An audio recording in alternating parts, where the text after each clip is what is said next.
मेरा नाम रूपाली है। मैं एक आईटी कंपनी में जॉब करती हूँ। मेरी उम्र 25 साल की है। हमारी ही कंपनी में काम करने वाला अमर मुझे पसंद करने लगा था। हम दोनों साथ में ही काम करते थे और काफ़ी वक्त एक दूसरे के साथ बिताए थे। मुझे अमर पसंद आने लगा था। वो बहुत हंसमुख था और हमेशा मज़ाक किया करता था। कभी कभी हम दोनों बाहर रेस्टोरेंट में भी खाने चले जाते थे। एक साल साथ काम करने के बाद अमर ने मुझे शादी के लिए प्रपोज़ किया। कहा, रूपाली, मैं तुम्हें चाहने लगा हूँ। तुम बहुत खूबसूरत और हसीन हो। मेरी ज़िंदगी में आकर मेरी ज़िंदगी को संवार दो। मैं खुशी खुशी उससे शादी के लिए हाँ कर दी थी और वो रिश्ता लेकर मेरे घर पर आ गया था। हमारी शादी तय हो चुकी थी और शादी को अब बस 20 दिन रह गए थे। घर पर शादी की तैयारी ज़ोर से चल रही थी, पर मैं अभी ऑफिस जा रही थी और शादी के 2 दिन पहले ही मैं छुट्टी लेने वाली थी।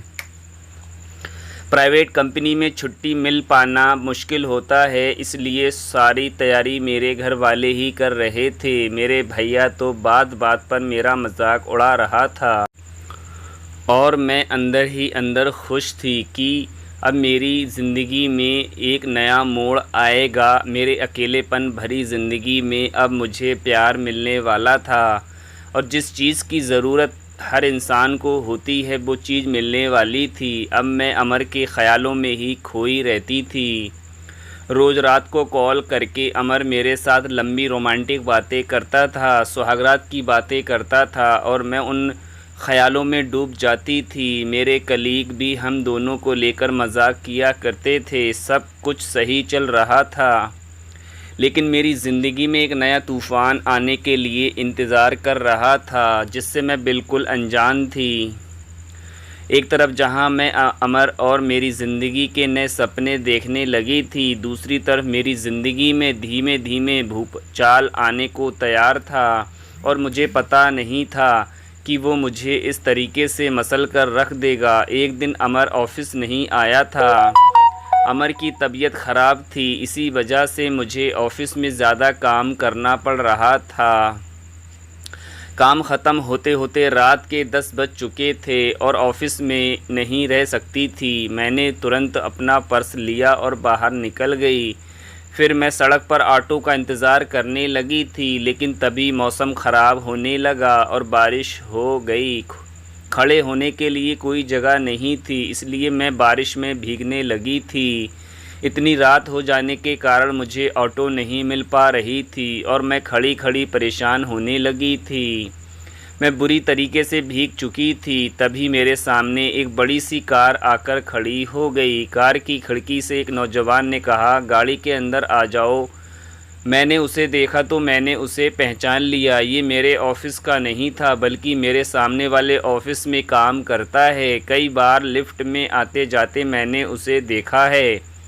जब भी लिफ्ट में मैं उसके साथ अकेली होती हूँ तो वो मेरी तरफ चोरी छुपे देखता रहता है। एक बार मैं ऑफिस के बाद ऑटो का इंतज़ार कर रही थी कि तभी ये नौजवान मेरे पास आ गया और मुझे लिफ्ट ऑफ़र की थी, पर तभी उधर से अमर अपनी बाइक लेकर आ गया था और मैं उसके साथ चली गई थी।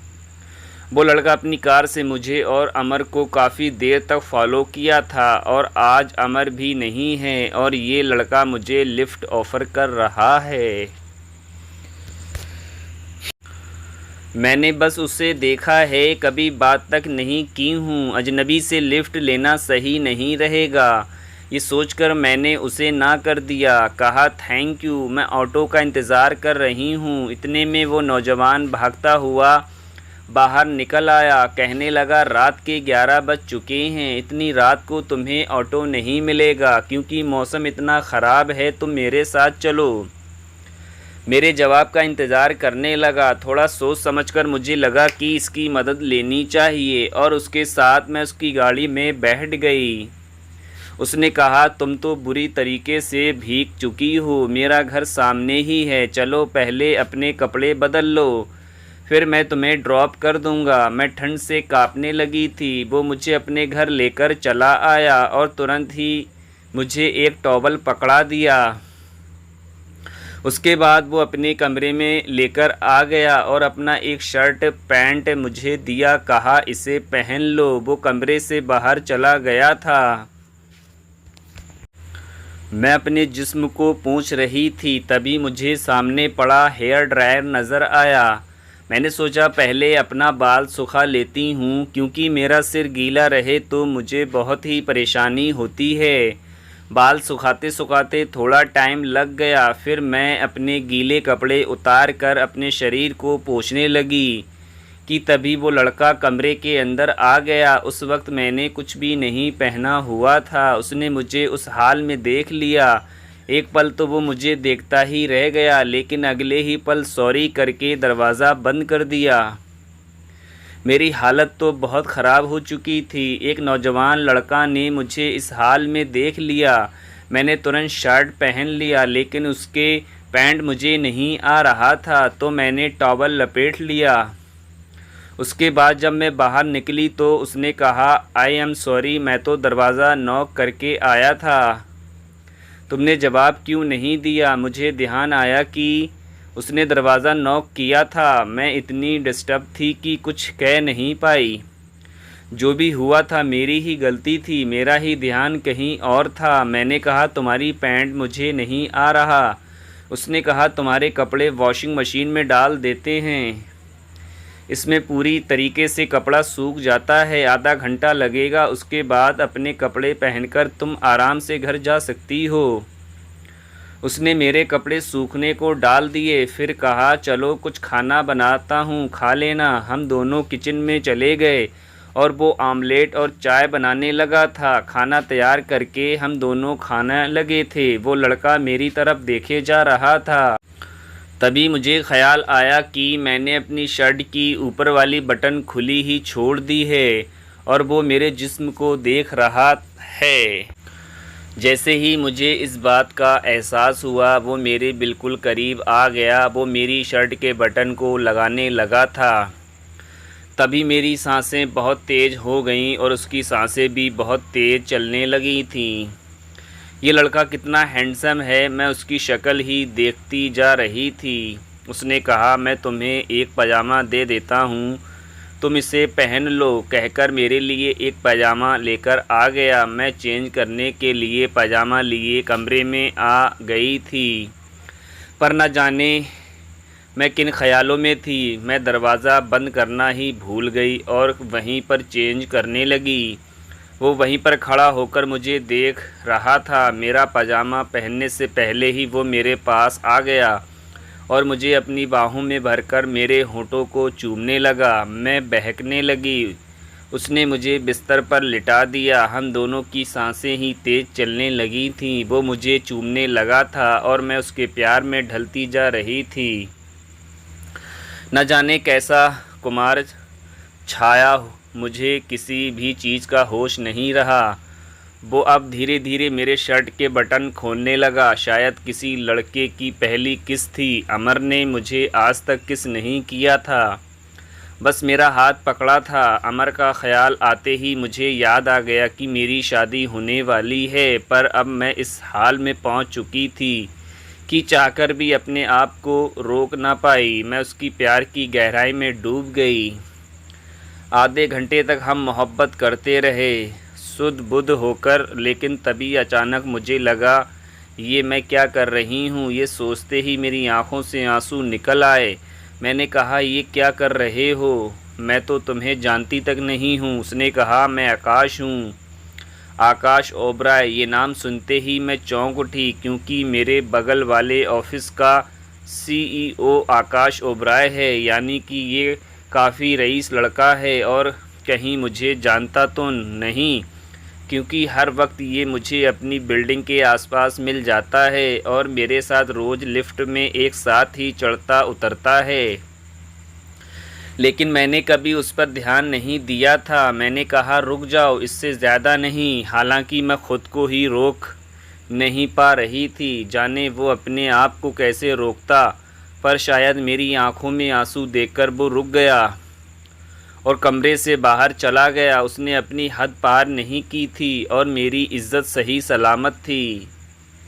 मैं जल्दी से उठी तो देखा मेरे गीले कपड़े सूख चुके हैं। मैंने जल्दी से अपने कपड़े पहन लिए और बाहर आ गई। आकाश मुझसे नज़रें नहीं मिला रहा था, पर मैं उससे बात करना चाहती थी। वो मेरी तरफ बिना देखे बोला, चलो तुम्हें घर ड्रॉप कर देता हूँ। उसने 2 छाता ले लिया था और हम दोनों कार में बैठ गए। मैं चाहती थी कि आकाश मुझसे बात करे, जो कुछ भी हमारे बीच में हो चुका है उसके बारे में कुछ तो कहे, पर वो तो मुझसे नज़रें तक नहीं मिला पा रहा था। मेरे घर के आसपास आकर वो रुक गया। कहा, चाहो तो छाता ले जा सकती हो। मैं उसकी तरफ देखने लगी थी तो उसने अपनी पर्स निकाली और अपना कार्ड मुझे दे दिया। मैं कार्ड को हाथ में लिए उसके कुछ बोलने का इंतज़ार करने लगी, पर वो खामोश रहा। अचानक न जाने मुझे क्या हुआ, मैं उसके करीब चली गई और उसके होंठों पर किस किया। वो मेरी तरफ प्यार भरी नज़रों से देखता रहा। मैं कार से उतरकर अपने घर आ गई थी। अपने बेडरूम में जाकर आधे घंटे तो मैं यही सोचती रही कि आज क्या हो गया, लेकिन तभी उसका कार्ड मैंने देखा तो उसमें उसका फ़ोन नंबर था। बिना सोचे ही मैं उसके नंबर को डायल किया। आकाश ने फ़ोन उठाया तो मैंने कहा, मैं रूपाली बोल रही हूँ। आज जो कुछ भी हुआ, उसने बात को काटते हुए कहा, मैं उसी के बारे में सोच रहा हूँ। अपने बेड में लेटे लेटे उन यादों में खोया हुआ हूँ। ये मेरी ज़िंदगी का सबसे खूबसूरत लम्हा था। न जाने मेरे दिल को क्या हो गया था। ये कौन सा खिंचाव था कि मैं आकाश की ओर खींचती चली जा रही थी। उस वक्त मैं सो गई थी। अगले दिन जब मैं सुबह उठी तो मोबाइल लेकर आकाश को गुड मॉर्निंग मैसेज भेजा। आज शनिवार था और हमारी छुट्टी थी। इसका मतलब आकाश को देख नहीं पाऊंगी। तुरंत उसका रिप्लाई आया, आज क्या कर रही हो? मुझे आज शादी की शॉपिंग में जाना था, पर मैंने उसे लिखा कि मैं आज फ्री हूँ। ये मोहब्बत थी या कुछ और पता नहीं। उसने लिखा, मेरे घर पर लंच पर आ जाओ, 12 बजे तक आ जाओ, मैं लंच तैयार रखूँगा। मैंने घड़ी देखा तो 10 बज चुके थे। मैं जल्दी से तैयार हो गई। अपनी मम्मी पापा से कह दिया कि मैं अकेले शॉपिंग में जा रही हूँ। आज मुझे अमर से मिलना है, लेकिन उससे पहले मैं आकाश से मिलना चाहती थी। जो कुछ भी हमारे बीच में हुआ था उससे मेरी ज़िंदगी में भूचाल आ चुका था। मैं खींचती हुई उसके घर 12 बजे तक पहुँच गई। मुझे देखकर वो मुस्कुराया और घर के अंदर बुला लिया। कहा, खाना तैयार है, पहले तो खा लेते हैं फिर बातें करेंगे। खाना खाने के बाद मैंने कहा, देखो आकाश, कल जो कुछ भी हुआ ना जाने कैसे हो गया। मेरी शादी तय हो चुकी है और 19 दिन के अंदर मेरी शादी है। मेरी बात सुनकर उसके चेहरे में गुस्सा साफ नज़र आने लगा था, जैसे कि वो मुझे खोना नहीं चाहता। क्या वो मुझसे प्यार करता है? ये कहकर मैं वहाँ से जाने लगी थी कि उसने मेरा हाथ पकड़ लिया। कहा, अगर तुम्हारा इरादा बदल जाए तो मैं तुम्हारा यहीं इंतज़ार करूँगा। उसकी आंखों में मुझे अपने लिए मोहब्बत नज़र आ रही थी। उसके एक स्पर्श से मेरे पूरे बदन में हलचल शुरू हो गई थी। मैं यूँ कमज़ोर क्यों पड़ती जा रही हूँ? मैं तुरंत उसके करीब आ गई और उसे एक हग किया।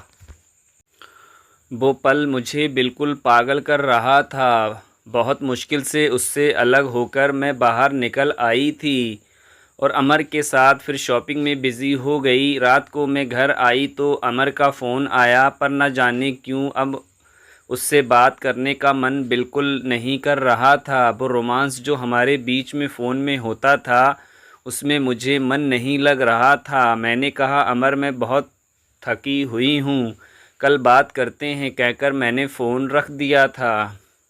और फिर ना चाहते हुए भी मैंने आकाश को कॉल किया। आकाश ने फ़ोन उठाते ही पूछा, आज क्या किया सारा दिन? मैंने कहा, मैं अमर के साथ शॉपिंग में बिज़ी थी। तुमने क्या किया? उसने कहा, बस तुम्हारे ख़यालों में खोया हुआ था।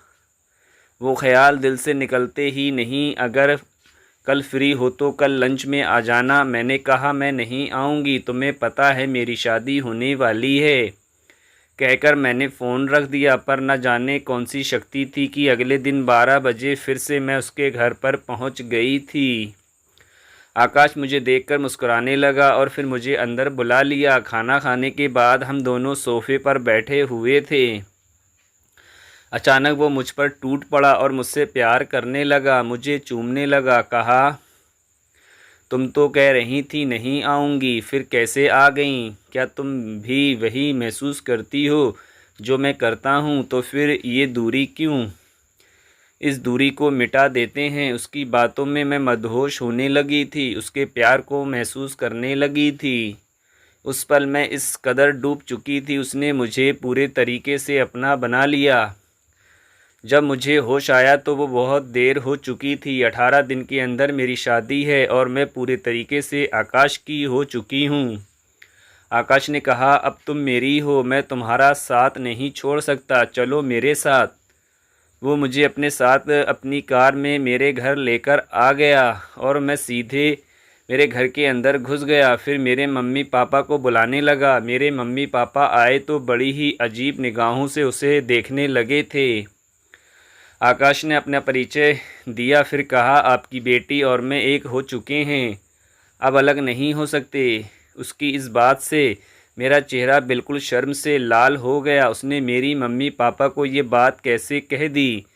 मेरे मम्मी पापा बड़ी बड़ी आंखें बनाकर मेरी ओर देखने लगे थे। कहे मेरी बेटी की तो कुछ दिनों बाद शादी है। लेकिन तभी उसने अपनी जेब से कुछ डिब्बी निकाली, खोला तो उसके अंदर सिंदूर था। उसने मेरी मांग भर दी और कहा, अब से रूपाली मेरी पत्नी है।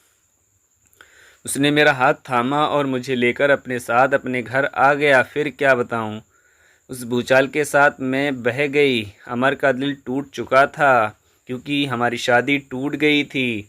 मेरे मम्मी पापा को तो मानो विश्वास ही नहीं हो रहा था कि ये क्या हुआ, और ना ही मैं कुछ समझ पाई थी कि किस किधर मैं अनजान लड़के के इतने करीब आ गई थी कि अपनी खुद की शादी तोड़कर उसके साथ घर बचा लिया।